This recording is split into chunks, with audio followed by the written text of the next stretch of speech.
qua dây chân cái xéo đừng hỏi và ta sao không xin lỗi ta vui cầu vì chỉ lấy mình ta sao đừng hỏi qua hết chuyện Abraham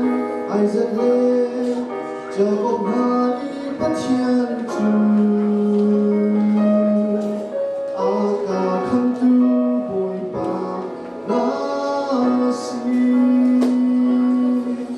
Rầm chiếu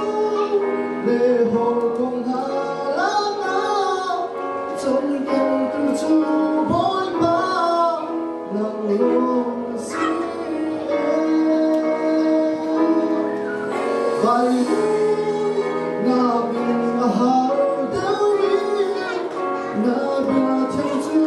cây cao trong na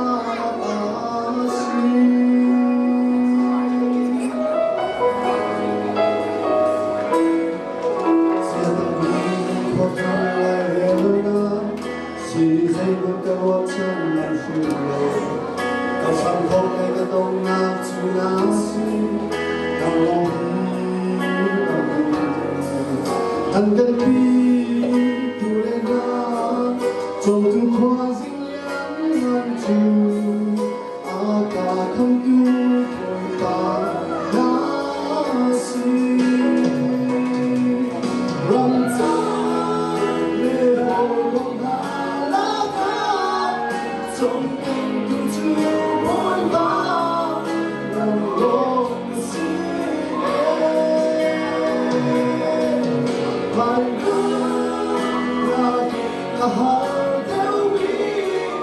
là nhà thêm chú cây cao trong lá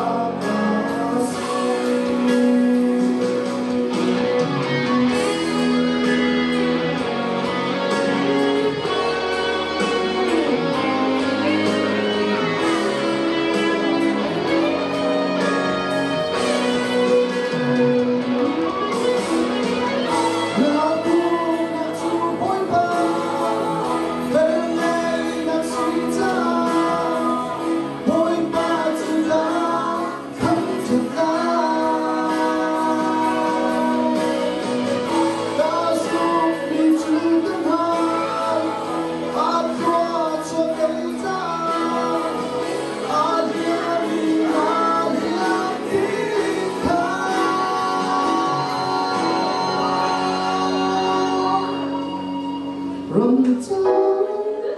lễ hội bóng Hà Lan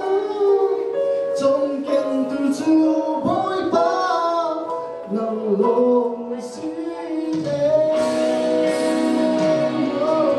bởi nó là hào đeo ý là bia chân chú cây đào